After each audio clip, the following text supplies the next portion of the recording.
Si tu traverses une rupture sentimentale difficile et que tu as peur que cette douleur ne disparaisse jamais, écoute bien cette vidéo jusqu'à la fin parce que je vais t'expliquer pourquoi cette peur est légitime. Pourquoi oui, c'est possible que cette douleur ne disparaisse jamais. Et justement, je vais t'expliquer dans cette vidéo quel est le piège dans lequel tombent ces personnes qui restent accompagnées de cette douleur toute leur vie. Et je vais t'expliquer comment traverser cette douleur et traverser cette rupture de la façon la plus saine pour toi et la plus transformatrice et la plus rapide, évidemment. Bienvenue à toi, je suis très heureuse que tu sois là aujourd'hui. N'hésite pas à t'abonner sur la chaîne YouTube et à partager cette vidéo à toute personne qui a besoin d'entendre ce message. Donc déjà, pourquoi cette peur est légitime ? Pourquoi avoir cette peur ? C'est un signal positif de ton cerveau. Parce qu'en fait, inconsciemment, tu sais qu'en résistant à la douleur de cette rupture, elle va rester ici. Je m'explique. Quand tu traverses une rupture amoureuse, c'est un deuil. C'est un deuil amoureux. Ton corps, ton cœur, ton esprit traversent exactement les mêmes étapes que si tu perdais une personne chère. Donc, tu ne peux pas faire comme si ça n'existait pas. Tu peux pas juste positiver. Ah oui, non, un de perdu, 10 de retrouver, ou c'est bon, ça fait 3 mois, il faut passer à autre chose, ou forcer les choses, ou positiver les choses. Ah oui, c'est magnifique cette rupture. Si tu résistes à la douleur de cette rupture, elle persiste, elle reste.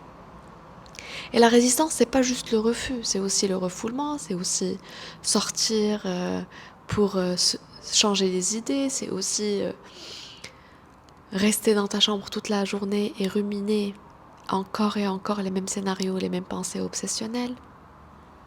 Tout ça, c'est un évitement. Tout ça, c'est un refoulement. Tout ça, c'est une résistance à la vraie douleur. Donc oui, évidemment, quand inconsciemment on résiste à la douleur, on résiste à ce deuil, on n'accepte pas de traverser ce deuil avec toutes ces étapes de la façon la plus saine pour nous, ni refoulement, ni rumination, eh bien cette douleur, elle ne reste pas autant intense que les premiers jours, les premières semaines, mais elle se transforme. Elle se transforme en des croyances limitantes sur toi, sur la vie, sur les hommes, sur les relations. Donc quand tu vois une femme qui te dit « Écoute, de toute façon, les hommes sont tous des lâches », pour elle, c'est sa vérité. Beaucoup de femmes qui ont vécu peut-être des expériences similaires vont lui dire « Oui, c'est vrai, c'est la vérité, tout le monde est comme ça ».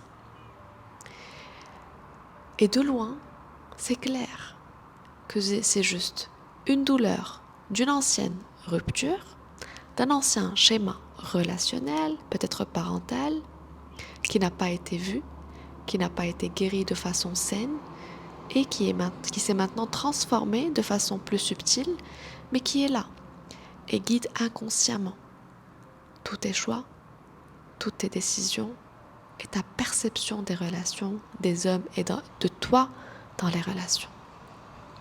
Donc c'est pour ça que oui,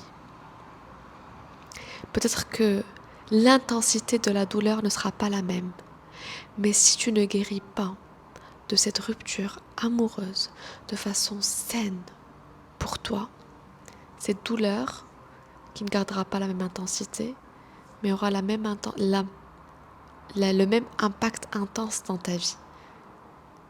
Malheureusement, dans la plupart des cas, c'est inconscient. Et au point que ça devient la vérité, au point que, dans la réalité de ces femmes-là, les seules personnes qu'elles peuvent voir, ce sont des hommes lâches, dans notre exemple. Ça devient une vérité tellement, tellement, tellement ancrée que notre inconscient nous montre exactement ce qu'on sait. Si tu es là, tu ne veux pas tomber dans ce piège-là, évidemment. Donc, la toute première étape, Tu n'as pas à être forte, tu n'as pas à être positive, tu as à être vraie. C'est-à-dire qu'après une rupture amoureuse, on vit toutes des hauts et des bas. Des fois on se sent bien, qu'on ait choisi de partir ou qu'on n'ait pas choisi de partir. Des fois on a le recul, on a une clarté de pourquoi ça n'a pas marché, donc on est rassuré, on se sent bien aligné avec les décisions, donc c'est un ou, on se sent apaisé. Et des fois, on est dans la vulnérabilité, dans la fragilité, où on veut envoyer un message, où on a des regrets, on a des souvenirs qui remontent, on est nostalgique, on met l'autre sur un piédestal, etc., etc., et des bas. Quand on résiste à ces hauts et ces bas, c'est là où la guérison s'arrête aussi. Quand tu acceptes qu'après une rupture amoureuse, je vais vivre des hauts et des bas, donc je vais vivre le haut à 100%, et pas me dire « Oh mon Dieu, je vais encore demain vivre un bas, donc et ignorer ce haut », ou bien et aussi vivre le bas à 100%. Ça ne veut pas dire que tu vas le ruminer, oh là là. Ça ne veut pas dire que tu vas le refouler. Et c'est ça la compétence que je t'invite à maîtriser. Ni ruminer, ni refouler, ni ruminer l'émotion, ni refouler l'émotion. C'est une compétence qui s'apprend. Petit à petit, tu sauras faire ce discernement. Mais je t'invite juste à ouvrir déjà cette question. Ok, quel est l'équilibre entre je ne vais pas ruminer quand j'ai par exemple un moment de nostalgie ou une idéalisation. Je ne vais pas ruminer l'idéalisation, mais je vais l'équilibrer pour ni la refouler et dire non, non, de toute façon, il ne mérite pas que je pense de lui comme ça. Non, non, non, je ne mérite pas, il ne mérite pas, il ne mérite pas. Et je bloque, ou bien je me dis oui c'est vrai, il était magnifique, et je ferme la porte et je mets toute la liste de nos chansons et j'écoute. Et si j'apprenais le juste milieu dans la gestion? Et d'ailleurs, j'ai commencé à initier le deuxième point, mais déjà le premier point pour qu'on le clôture, accepte de vivre la douleur avec ses hauts et ses bas. Accepte de vivre ce deuil, accepte que tu vas vivre des jours, des semaines, peut-être des mois avec un inconfort. Parce qu'une relation qui a compté ne disparaît pas juste comme ça. Et tu ne veux pas juste passer à autre chose. Tu veux vraiment guérir de la relation. Tu veux vraiment comprendre les messages derrière cette relation. Tu ne veux pas répéter des schémas qui ont été peut-être toxiques pour toi. Donc tu veux guérir en profondeur. Tu ne veux pas juste passer à autre chose. Passer au prochain date. Passer à la prochaine personne. Comme ça. Ok? Déconnecté de toi-même. Donc accepte de vivre ça de A à Z. Profondément. Et vraiment, vraiment, c'est coûteux de ne pas guérir en profondeur. C'est coûteux.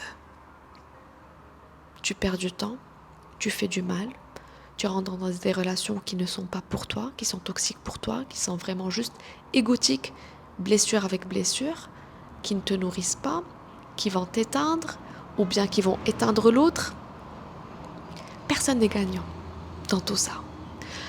Donc, et ça commence par accepter que tu vas traverser une période inconfortable. Et la deuxième chose, va comprendre ta relation avec tes émotions, parce que la guérison d'un deuil amoureux se passe principalement dans la guérison émotionnelle, parce que toutes les émotions remontent de tout genre. La honte, la culpabilité, les regrets, les remords, la tristesse, la colère, l'idéalisation, la nostalgie, tout remonte.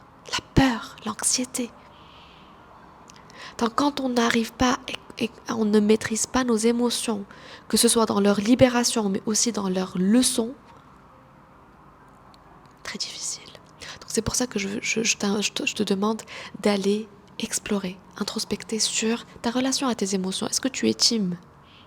Première team, refoulement, où on refoule, où dès que j'ai une émotion, je vais regarder Netflix, je sors, alcool ou autre, ou bien je suis team rumination, victimisation, victime de mes émotions. Je ferme la porte. je fais descendre les rideaux.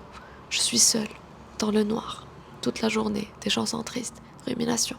Et je regarde nos photos, et je lis les conversations. Et la même pièce, deux côtés de la même pièce. Dans les deux côtés, on est dans la fuite de nos émotions.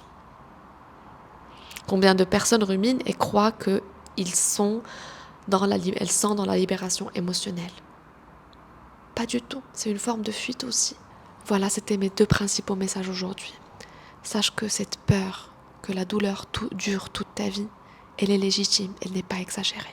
Regarde autour de toi à quel point des personnes qui sont dans des relations actuellement ou bien célibataires ont toujours et portent toujours le poids des autres relations jusqu'à maintenant.